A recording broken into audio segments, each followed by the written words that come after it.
L'intelligence artificielle devient un outil en ligne incontournable dans ce monde. Son impact sur les médias, voire les métiers de la presse, thématique 2025 de la Journée internationale de la liberté de la presse, n'a pas laissé indifférent ce jeune journaliste web, lequel ne s'appuie pas sur cette nouvelle technologie pour peaufiner son travail. Évidemment, l'intelligence artificielle a de l'influence, de l'impact dans notre métier. L'IA vous permet de produire des contenus de qualité, c'est vrai, mais le côté négatif, c'est que l'IA aujourd'hui ne permet pas aux journalistes de développer la culture de travail parce qu'on fournit moins d'efforts et on compte sur la machine.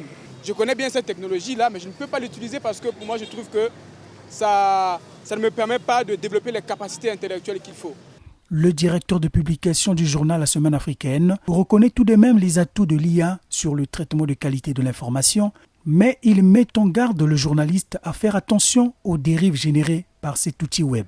Cette technologie nous donne à avoir comme avancée peut aussi bien être un danger pour une société qui est mal préparée à cela. Pour la presse, moi je trouve que c'est un avantage absolu parce que nous sommes en train de nous diriger vers une information de plus en plus fiable, de plus en plus vérifiée. Comme pour toute chose, les excès sont nuisibles. Qu'est-ce que nous faisons?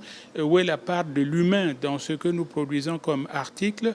C'est à nous donc de savoir juger et jauger. Formateur et journaliste malien expert en fact-checking, autrement dit en vérification de l'information en ligne, Lassina Nyangali, rencontré à Brazzaville, nous a aussi partagé la double facette de l'IA qui influence le journalisme. Vous avez aussi des outils d'intelligence artificielle qui peuvent aider les journalistes à traduire son texte d'une langue à une autre ou bien d'aider même à transcrire l'interview du journaliste.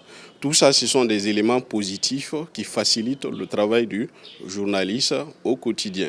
Maintenant, il y a d'autres effets qui sont négatifs. Les outils d'intelligence artificielle aujourd'hui permettent de produire des images plus réelles que nature qui peuvent induire des journalistes non avertis en erreur. Il y a aussi ce qu'on appelle les clonages de voix.